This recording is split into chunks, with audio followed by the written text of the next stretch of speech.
buenos días, hermanos y hermanas en Cristo y amigos. Damos gracias a Dios que estamos llegando al final de una semana hábil, donde estoy seguro que el Señor nos ha ayudado, nos ha bendecido y nos ha guardado sobre todas las cosas.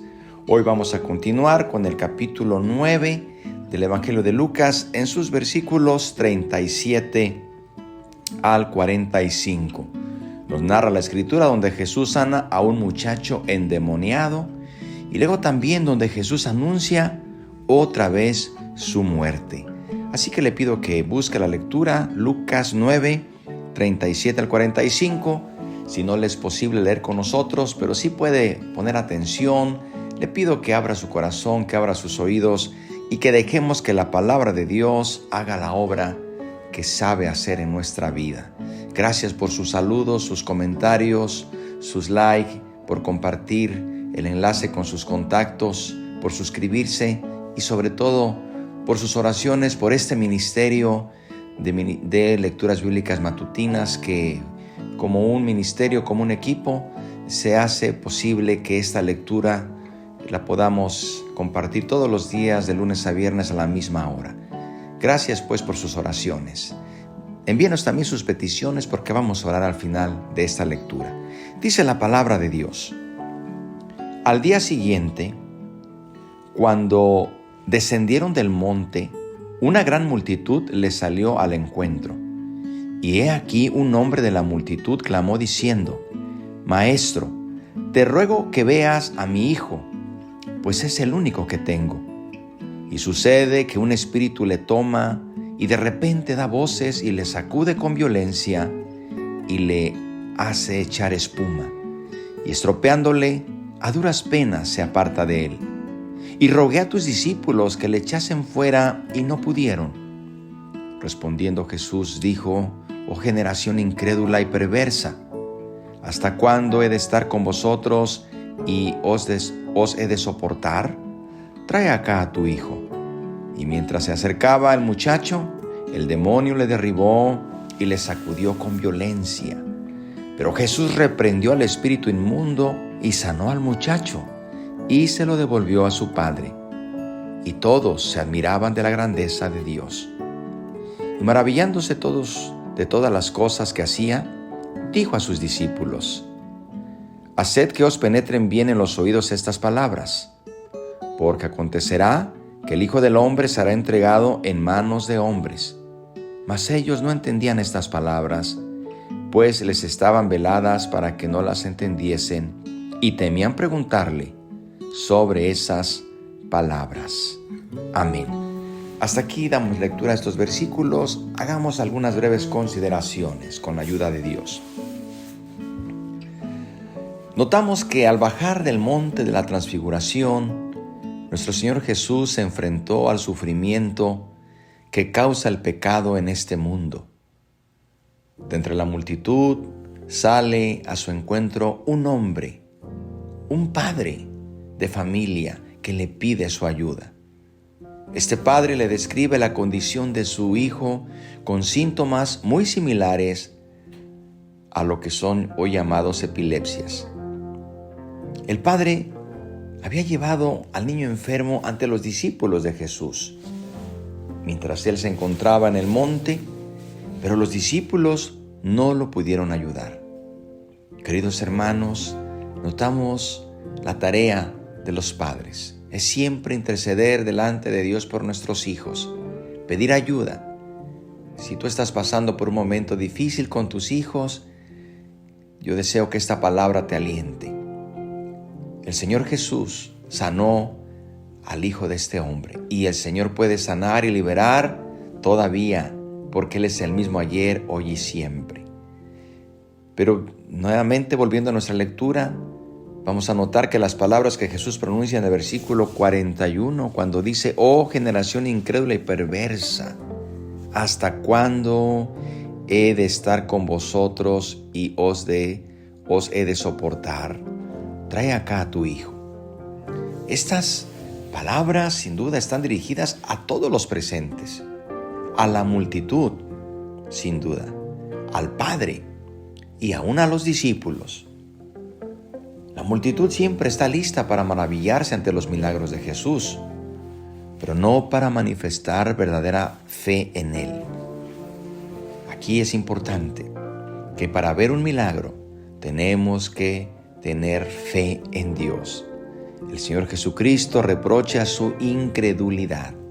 Hermano y hermana y amigo, no seamos incrédulos. Debemos creer a Dios, creerle a Dios sobre todo lo que Él dice y creer en su palabra. Recordemos que la incredulidad es un pecado. El Señor reprende la incredulidad de todos y, repito, seguramente aún de sus discípulos, porque ellos mismos no habían podido sanar al muchacho conforme Cristo les había dado autoridad anteriormente. Ahora notamos, queridos hermanos, que el padre de este muchacho admite su poca fe, como lo relata Marcos 9:24, que también habla de este milagro. Dice que el padre, cuando Jesús dijo estas palabras, inmediatamente clamó y dijo: creo, ayuda mi incredulidad. El padre de este muchacho reconoce su incredulidad, pero pide ayuda. Le pide al Señor que lo ayude. Si usted está pasando por incredulidad, clame al Señor y diga: Señor, quita la incredulidad. Porque el Señor se agrada de aquellos que tienen fe en su palabra. Ahora notamos también que los discípulos también son reprendidos por su incapacidad de echar fuera al demonio. Muestran una falta de fe en el poder y en la autoridad que les había dado el Señor. En el capítulo 9 que estamos leyendo, en el versículo 1, leemos que habiendo reunido a sus 12 discípulos, les dio poder y autoridad sobre todos los demonios y para sanar enfermedades. Queridos hermanos, el Señor nunca nos va a pedir algo que realicemos o que hagamos una tarea si no nos ha capacitado. El Señor nunca nos ha pedido ni nos pedirá algo que sabe que no podemos hacer. El Señor les había dado poder para sanar enfermos y para echar fuera demonios. ¿Qué sucedió con los discípulos? ¿Qué es lo mismo que sucede con usted y conmigo de tantas cosas que hemos recibido de parte de Dios y las hemos enterrado como aquel siervo malo y negligente? Hermano y hermana, no enterremos aquello que Dios nos ha dado para ponerlo a trabajar, para que lo usemos en el nombre de Cristo para su gloria y para beneficio de su obra. Aquí el Señor les muestra a los discípulos una clara falta, que no pusieron su fe y su poder que habían recibido para sanar a este muchacho. No hay duda que el Señor se encuentra irritado por esa generación perversa e incrédula. No hay duda que el Señor se encuentra en un momento incómodo por esta generación, pues les había mostrado muchos milagros. Les había dado ya autoridad a sus discípulos, les había delegado para que ellos continuaran con esta tarea, y ahora se encuentra con esta situación. Además, el peso de la cruz que Él llevaría por nuestros pecados. Sabemos que el Señor se está dirigiendo ya rumbo a Jerusalén. En unos versículos más adelante veremos, para que Él lleve sobre Él mismo el pecado, la incredulidad, la maldad y todas nuestras enfermedades. Pero aún así, notemos su compasión que tiene el Señor. Hermano y hermana, la compasión de Cristo nunca falla. Porque aún así, teniendo esta actitud de incredulidad, el Señor Jesús invita al Padre a traer a su Hijo. En ese mismo momento, el joven expresa de otra convulsión. El espíritu maligno sabe que el control que hasta ahora ha ejercido sobre el joven ha llegado a su fin. Jesús increpa al demonio, sana al muchacho y se lo devuelve a su padre. Una vez más se ha manifestado la grandeza de Dios. Pero continuando la lectura, notamos que Lucas hace una estrecha conexión entre esta historia y la segunda predicción que Jesús hace de su muerte. Es casi como si el Señor Jesús tuviera la mente ocupada en algo más mientras sana al muchacho.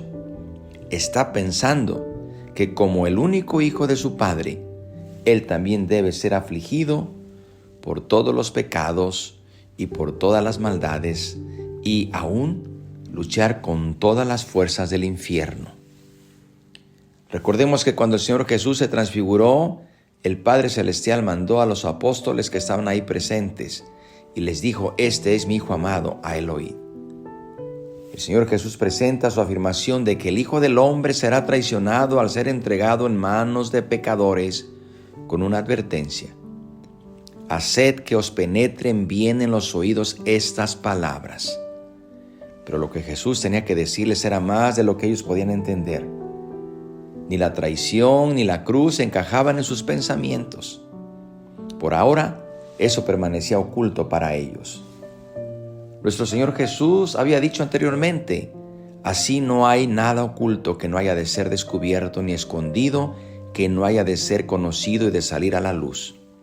Muy pronto, los discípulos iban a entender el significado de las palabras de nuestro Señor Jesucristo.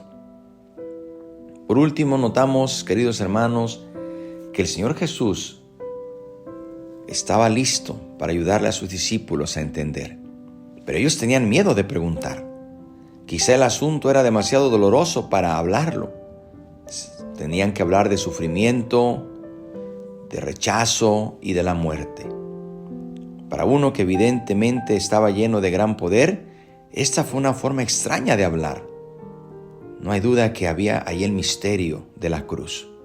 Los discípulos no lograban entender cómo es que si el Señor tenía tanto éxito entre las multitudes, ahora tenía que morir. No entendían aún estas palabras, pero después las entenderían. Querido hermano, qué importante es que en esta hora oremos pidiéndole al Señor que nuestra fe sea puesta en Él y que no seamos incrédulos. Vamos a recurrir a Él pidiendo por las necesidades, por nuestros hijos, por nuestros familiares y por los incrédulos. Y también vamos a recordar que el Señor nos ha revelado su palabra y debemos agradecerle al Señor, al Espíritu Santo, porque hoy nosotros entendemos muchas cosas que en aquel momento los propios discípulos no entendían. Pero usted y yo, gracias a Dios por su bendita palabra que ahora está escrita, podemos entenderla claramente con la intervención de su Espíritu Santo. Oremos en este día y demos gracias a Dios por esta semana y también pongamos nuestra vida en las manos de nuestro Señor. Padre, te damos gracias por tu amor y por tu misericordia. Señor, tú nos has capacitado para predicar tu palabra, para orar por los enfermos, para reprender todo espíritu inmundo en el nombre de Cristo Jesús. Tú dijiste: y estas señales seguirán a los que creen. En tu nombre, Señor, en tu nombre oramos por los que están enfermos. Sana toda dolencia. En tu nombre reprendemos toda opresión del maligno. Rompe toda atadura. Haz libre a todo aquel que está cautivo. En tu nombre, Señor, oramos por aquellos que están pasando por pruebas, por luchas.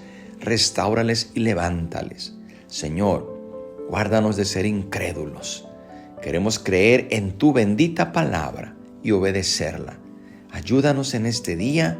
Ponemos nuestra vida en tus manos preciosas y toda obra de nuestras manos la hacemos en tu nombre, para gloria de tu nombre, Señor. Gracias por darnos la revelación de tu palabra y darnos, Señor, el entendimiento que necesitamos para caminar en ella. Toma nuestra vida y ponemos todo en tus manos preciosas. Por Cristo Jesús. Amén y amén. Que Dios le bendiga, hermano y hermana, que tenga un inicio de fin de semana bendecido. Y recuerde, con la ayuda de Dios, aquí le esperamos de lunes a viernes a la misma hora con nuestra siguiente lectura bíblica matutina. Por lo pronto deseo que la paz de Dios sea con cada uno.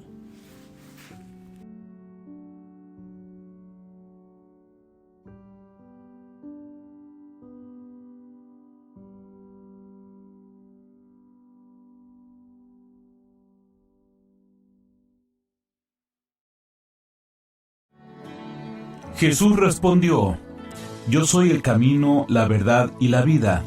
Nadie viene al Padre si no es por mí. La Iglesia Cristiana Interdenominacional y el pastor Saúl Vega presentan Esperanza de Vida, un programa dirigido a su corazón para conocer más del poder de Dios y su palabra para bendición de nuestras vidas. Escúchenos aquí en Radio Inspiración. Si desea visitarnos y desea saber más información acerca de nuestro ministerio y conocer nuestros horarios de servicio, llámenos al 562-550-9198, 562-550-9198. Esperanza de vida, un mensaje para su corazón. Que Dios le bendiga abundantemente.